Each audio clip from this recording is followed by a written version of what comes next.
condiciones normales es que la arteria vena tiene una relación como de 3 a 4, o sea, la arteria es un poco más chica, ¿sí? Y hay diferentes estadios en cuanto a cómo se modifican estos cruces arteriovenosos que tienen la importancia de cómo se comprometen. Fíjense la gráfica, básicamente un fondo de ojo normal. Lo que yo puedo discernir un poquito más es cuando hay exudados algodonosos, que son esos suerte de exudados blanquitos que ven en la figura B, y después se ven ya hemorragias retinianas, que son como los que se denominan en llama, que se ven en la figura C. No sé si lo llegan a ver, son como manchitas rojas, esas son las hemorragias retinianas de la figura C, y en la figura B los exudados algodonosos. Después, en el fondo de ojo normal, lo que se ve son los cruces arteriales venosos, pero ahí lo que ocurre es que está un poco más dilatado, ¿sí? La verdad es que es difícil ver un fondo de ojo y uno tiene que tener la práctica para hacerlo, ¿sí? De hecho, no es simplemente ver esta foto que estamos viendo, sino poder manipular bien, en este caso el oftalmoscopio, para poder llegar a esa observación y ver esa zona de la papila. ¿Bien?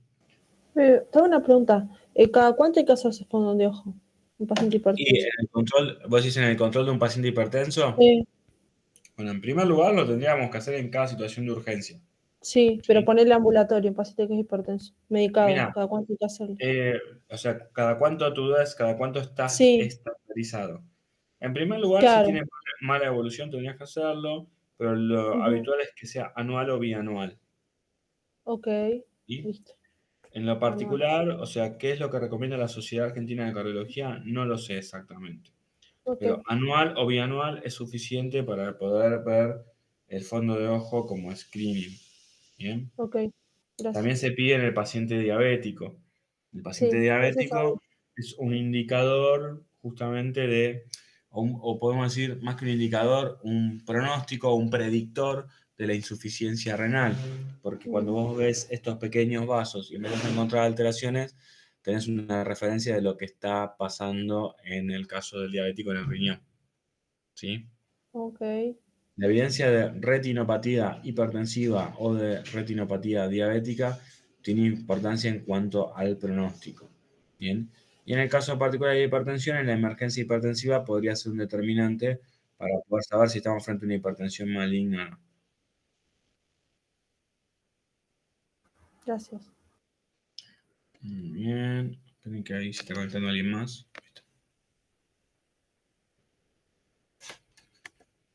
Listo. Bueno, sobre la técnica, sobre cómo medir la presión arterial. Eh, Lo primero que tenemos que saber, lo que dijimos antes, mejor método, un catéter intraarterial. No lo vamos a hacer, ¿sí? La forma indirecta es la tensión de pared con el esfingomanómetro. Puntos importantes. La persona tiene que estar tranquila, se tiene que haber sentado en una silla donde tenga los pies apoyados, piernas que no estén cruzadas, alejado de tabaco, té, café, o sea, de estimulantes, de bebida energizante, de bebida gaseosa, ¿sí? Piense que el cigarrillo, 30 minutos, te aumenta la presión 10 milímetros de mercurio, ¿sí? O sea, durante 30 minutos después que fumaste el último cigarrillo. Así que mínimo 30 minutos a una hora de haber fumado.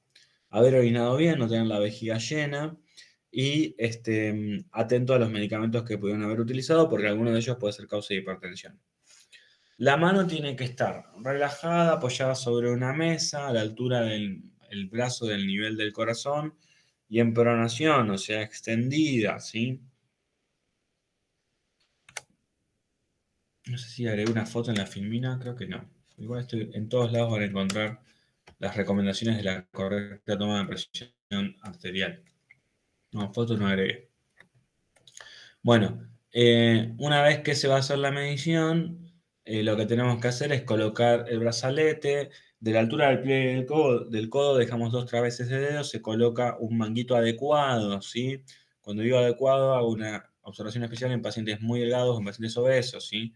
Piensen que si el manguito está tenso, no voy a tener una buena toma de presión, y si está muy suelto, lo que va a terminar pasando es que la presión tampoco va a ser adecuada a la medición. Se coloca sobre la arteria humeral del estetoscopio Bueno, y uno empieza a insuflar, ¿no? Empieza a llenar el manguito con la perita. ¿Qué termina ocurriendo? Yo empiezo a escuchar ruidos. Esos ruidos se llaman de Korotkov. ¿Bien?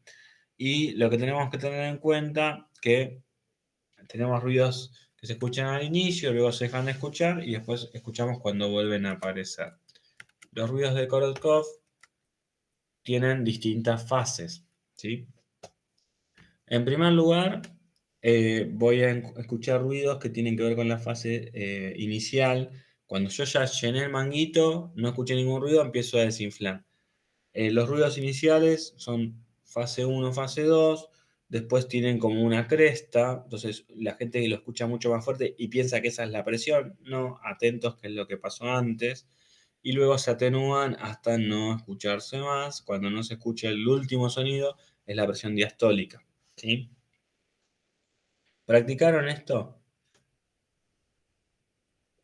Sí, doctor, entre nosotros y con los pacientes en Bien. la sala. ¿Se dieron cuenta del sonido cuando lo escuchan? Que por ahí hay un sonido muy intenso, que en realidad lo que están escuchando es este fase 3. Sí, No es lo hemos la, visto. Ujú. no Sí, es el más la intenso. cresta, no es el aumento del Sí. sonido del máximo de la presión arterial, ¿no? Sino que ocurre antes eso. Sí. O sea, inflo, supero, no escucho ningún ruido, empiezo a desinflar progresivamente. Fase uno, la sistólica. El primer ruido que escuché es la sistólica. Bien. Voy desinflando, voy a ver que ese ruido va en incremento, entro en la fase 3 y luego empieza a atenuarse. Último sonido es la diastólica. ¿Sí? Bueno, lo ideal es utilizar la campana porque son sonidos graves, ¿sí? Cuando desinflen tienen que ver que sean 2 o 3 milímetros de mercurio por segundo, ¿sí? Que no se desinfle en forma rápida, así tienen que regular la perilla de la pera para desinflar de esa manera. Y lo ideal sería que se hagan entre 2 y 3 tomas para poder ver justamente la valoración, porque puede haber diferencias entre ellas, no debería ser mayor a 5 milímetros de mercurio. Bueno, después, nada, acá hay un repaso nuevamente, esto no lo vamos a nombrar, que es cómo me paro yo frente a un paciente diabético, busco daño renal blanco, tiene o no tiene, después veo toda la parte de factores de riesgo y busco si hay alguna causa secundaria. ¿Por qué este orden? Porque si tiene daño de órgano blanco, por más que sea hipertensión secundaria, tengo que calificarlo si emergencia, urgencia y actuar en consecuencia, ¿sí? Acá un poquito de qué es el daño de órgano blanco, ejemplos de los diferentes sistemas comprometidos, ¿sí? Para que lo lean después tranquilos, es un repaso de lo mismo. ¿Qué estudios pedir? O en realidad, ¿qué valor tiene cada estudio? Análisis de orina, bueno, veamos si hay o no hay proteinuria, si hay o no pérdida de proteínas, indicador de daño renal, si hay o no hay hematuria, ¿sí? También podría tratarse de porque tenemos algún inconveniente en cuanto a si hay hematuria, un tumor renal o alguna alteración neurológica. Glucosuria, lo mismo. Si hay glucosuria, tengo que automáticamente ir a ver cómo está la glucemia en sangre, porque si hay glucosuria, el paciente no se conoce diabético, es probable que lo sea, no digo que lo sea, es probable que lo sea, es un dato que hay que ir a investigarlo más con los valores en sangre. Bien, microalbuminuria es un laboratorio que se puede hacer y permite en forma precoz identificar la lesión renal en el paciente que tiene nefropatía diabética o nefropatía hipertensiva. Ionograma, ver cómo está el sodio, ver cómo está el potasio, ver justamente si hay alteraciones graves, si me paro frente a un caso de hipertensión secundaria o no. Conocer la función renal, es esto de la creatinina, clínica de creatinina, urea plasmática. Después, sí, conocer otros determinantes como el colesterol, porque es un factor de riesgo. Hacer un electro, buscar si tengo signos de hipertrofia, si tengo signos de sobrecarga, si hay alguna arritmia presente.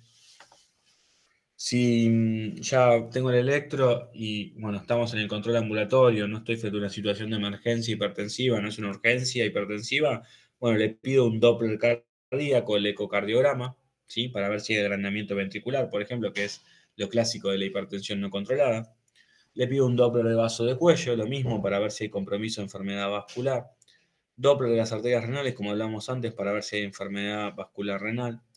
Y en algunas situaciones, no siempre, se pide una prueba ergométrica, una prueba de esfuerzo para ver qué respuesta tiene, si hay compromiso coronario, no es que se pida siempre. El mapa, que ya nombramos más atrás las indicaciones, hablamos del monitoreo ambulatorio de presión arterial, y después cuento con otros estudios como el hemograma, el ácido úrico, el ácido úrico es un determinante dentro del riesgo cardiovascular. Bueno, gamma GT para determinar si se trata de un paciente alcohólico o no, ya no se usa mucho, pero bueno, en los alcohólicos está alterada. Conocer el perfil tiroideo también es importante, estos ya son más controles de ambulatorio. Tratamiento no farmacológico, esto es lo que no es motivo de semio, pero tienen que conocer. Advertir a la gente que justamente es un enemigo silente, que la hipertensión es una enfermedad que no genera síntomas de inicio, pero progresivamente produce un daño importante, para que el paciente tome conductas con esto. Empezar a aconsejarlo, hablar sobre la ingesta de sal, qué alimentos no son aconsejables. La sal no es solamente la del salero, sino los alimentos que contienen sal, como los embutidos, los preparados, los ultraprocesados, los enlatados. Hablar sobre el cese del tabaco. Un poco sobre el tema de justamente peso, ver el índice de masa corporal, si hace actividad física o no la hace. Algunos datos que son acá por ahí datos fuertes, pero la verdad que no es importante para semi. Después preguntaban lo del alcohol. Bueno, 10 al 30% de los casos tienen que ver con alcoholismo, la presión arterial, a tener en cuenta que tiene que ver con la cantidad de gramos de alcohol que se consumen, sea en una vez o no. La verdad es que tiene que ver con el consumo frecuente, ¿sí? Por otro lado, la abstinencia, lo que lleva, o la abstinencia alcohólica, lo que lleva es que pasada la semana, la hipertensión de estos pacientes se resuelve, ¿sí? Así que fíjense, preguntaban más o menos, bueno, ¿cuánto aumenta? 10 milímetros de mercurio la sistólica y 5 a 6 la diastólica. Respecto al alcohol está todo este tema de que es protector. Bueno, hubo una publicación que hablaba de cómo actuaban los monocitos en cuanto a el efecto que tenía el endotelio en relación al consumo de alcohol. Bueno, en definitiva lo que se concluye es que el efecto protector se hizo con el vino con un volumen de 30 gramos de alcohol, que son 200 a 250 mililitros de vino, ¿sí? Y está su equivalente en otras bebidas, fíjense, una copa de vino, hablamos de media copa de vino, una copa de cerveza y una medida de bebida blanca que son 56 gramos. O sea, si vos superaste eso, tu efecto protector ya no está y todo lo contrario, te hipertensa. ¿Sí? Actividad física, ¿cómo hay que recomendarla? Léanlo después tranquilos. Hay que saberlo esto para la gente pregunta en el consultorio cómo es la actividad física que tengo que hacer. ¿Cuáles son los efectos de la actividad física?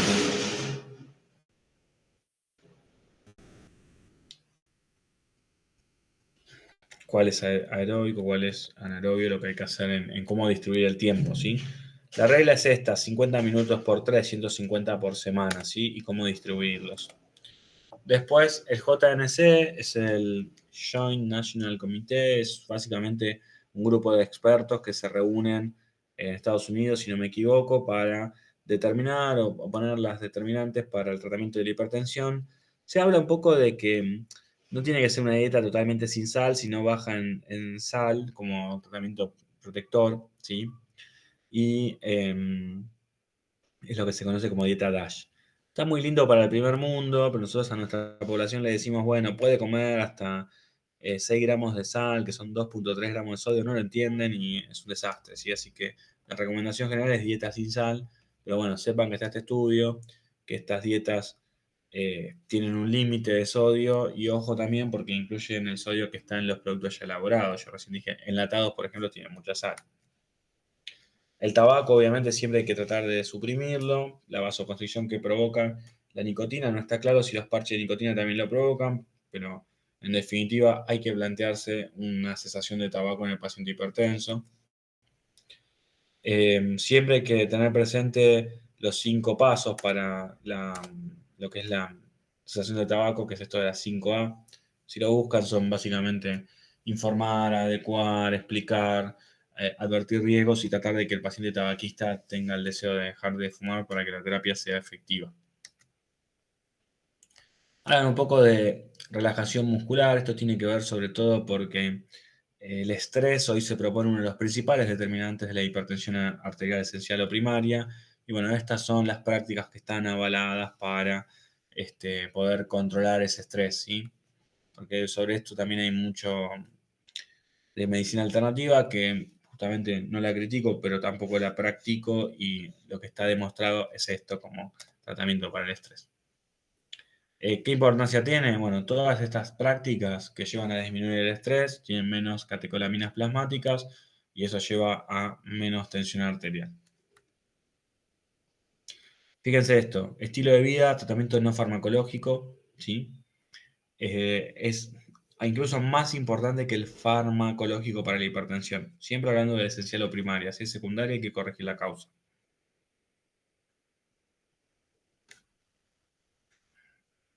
Primer escalón terapéutico es la modificación del estilo de vida.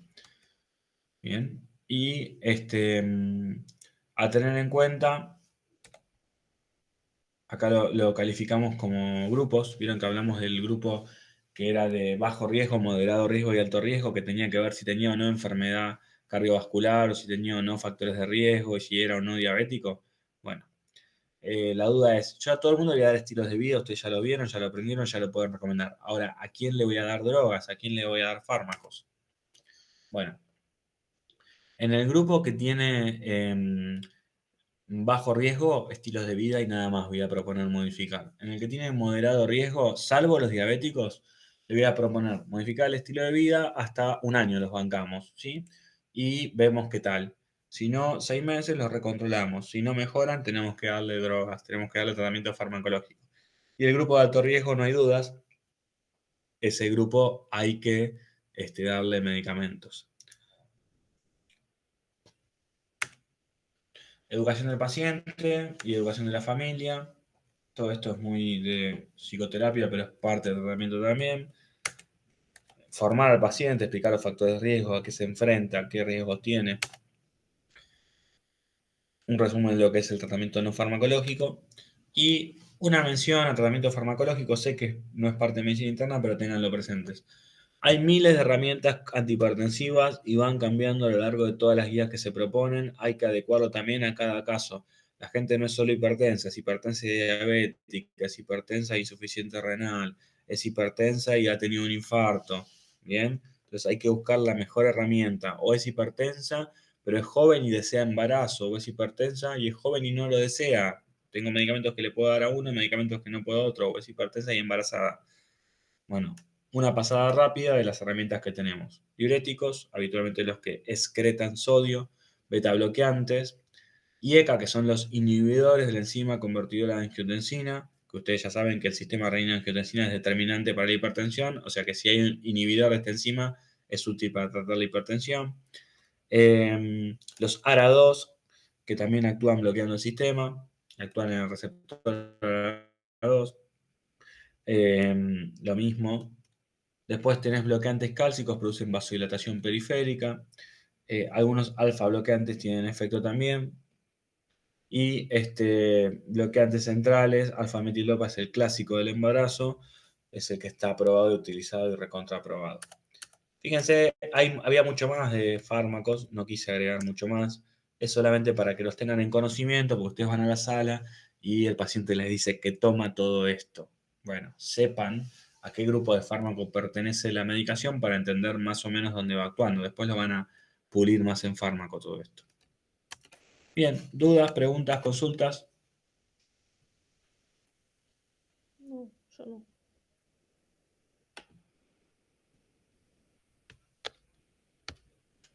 No, hay que, bueno, nada, particularmente a mí me pasa que hay que repasar, ajustar algunos conceptos, pero bueno, sí se entendió bien, gracias. Bien, ¿qué tienen que saber? ¿Qué es la hipertensión? ¿Cuáles son los valores que determinan que un paciente sea hipertenso? ¿Cómo clasifico al hipertenso si es de bajo, moderado o alto riesgo? porque va a ser un cambio en si yo voy a tratarlo o no con fármacos. Después, ir a buscar los daños de órgano blanco para saber si yo estoy en una situación de crisis hipertensiva, si es una urgencia o una emergencia o una hipertensión maligna. ¿Bien? Eso es un aprendizaje que es para una guardia. Viene el paciente que está en crisis hipertensiva. Emergencia, urgencia o hipertensión maligna. Tengo que saber diferenciar eso. Y respecto a la hipertensión secundaria, un pantallazo por las causas más comunes. Nadie les va a preguntar, dígame, la forma en que se diagnostica y presenta un feocromocitoma. Para que no. Pero sí tienen que saber que, por ejemplo, el feocromocitoma es una causa de hipertensión secundaria y una breve noción sobre que activa el sistema simpático mimético y eso es causa de hipertensión. ¿Sí? Facu, tengo una duda. Viste que cuando hablabas de los leve, moderado y severo, el moderado, Sí. vos dijiste que lo esperabas hasta 12 meses. Por ejemplo, yo tengo un paciente que es hipertenso, pero no es diabético, ¿lo puedo esperar 12 meses sin medicación? Depende si es grado 1, grado 2 o grado 3 la hipertensión. Ok, ahí es como que no. Por Vos eso, dijiste, a ver. salvo que sea diabético. Ahí No, es como que se así. me voló. Se me Mirá, voló un a ver. poquito. Vos A tenés ver. hipertensión grado 1, grado 2 Sí, y grado 3. Eso es según el sí, valor que le tomás al paciente. sí. Ahí te llego. Dale. Bien. Bien. Grado 3, tenés que tratarlo con fármacos. Sí, Grado 2, también. sí. Ahora, grado 1, bueno, tenés que pararte y decir, este paciente, ¿qué es? ¿De bajo, moderado o alto riesgo? Ujú. Bien. ¿Es Ah, de bajo ok. riesgo? Bueno, me manejo con medidas higiénico-dietéticas. Ujú. Bien. ¿Es de moderado riesgo? ¿Tiene enfermedad cardiovascular o no tiene? No, tiene factores de riesgo, pero no es diabético, son los otros factores de riesgo. No hay enfermedad cardiovascular establecida. Ujú. Em, Puedo tratar y darle un changüí de 6 meses a un año, recontrolarlo y ver si mejora con cambiar la dieta. Ok. Ahora, ¿es diabético? No me importa nada si es grado 1, grado 2 o grado 3 su presión, o si Mm. solamente es diabético y nada más. Lo tengo que tratar. Ok. Ahí está. ¿Sí? Sí. La diabetes se considera al mismo nivel que la enfermedad cardiovascular establecida, o sea, igual que el que tuvo un infarto, igual que el que tuvo una ACV, ¿sí? Ujú. Entonces, Está bien. automáticamente te transformás en un paciente de alto riesgo, y como sos de alto Claro. riesgo, te tengo que dar fármacos. Ok. No Ahí sí. basta solo con la dieta. Buenísimo. Ahora bien, los hipertensos grado 2, grado 3, Ujú. los tengo que tratar. O sea, las personas Bien. que andan con más de 160 de presión sistólica, Ujú.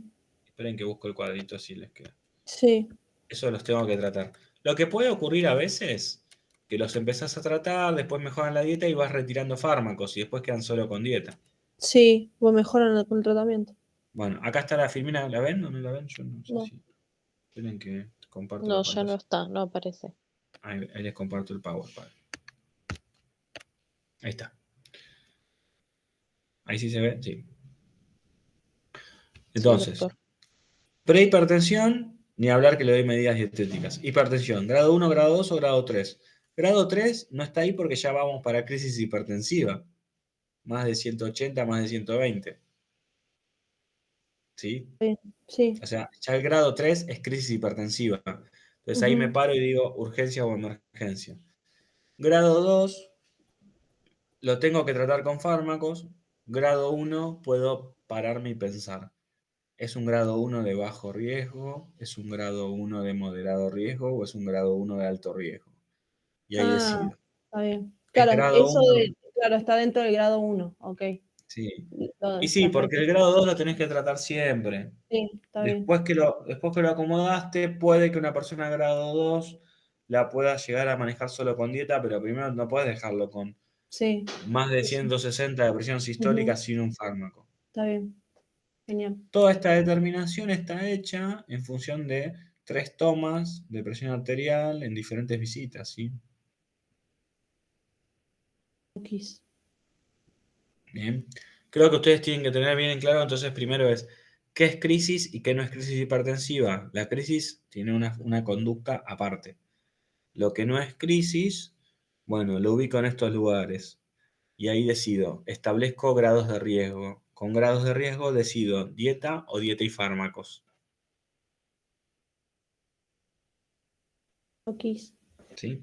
Todo esto va variando, las normas cambian en cada país, cambian también a cada año, pero bueno, son los lineamientos generales.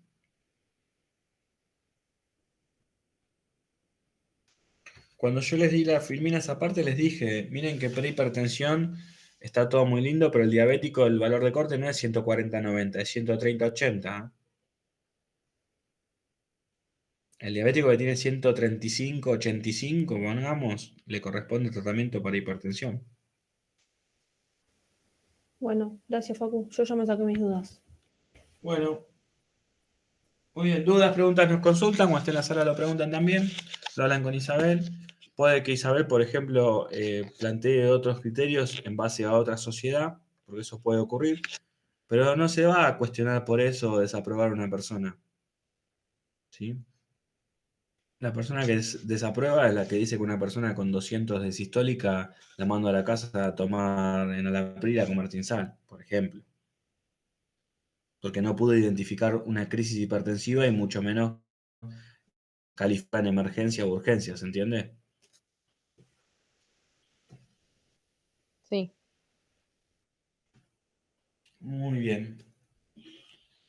Bueno, nada más, cualquier cosa tiene mi número y me preguntan. Ahora les paso la clase a, ¿cómo es? Al WhatsApp. Gracias. Muchas gracias, doctor. Muy bien, Muchas hasta luego. gracias. Adiós. Chao. Hasta luego. Hasta la Muchas próxima. gracias.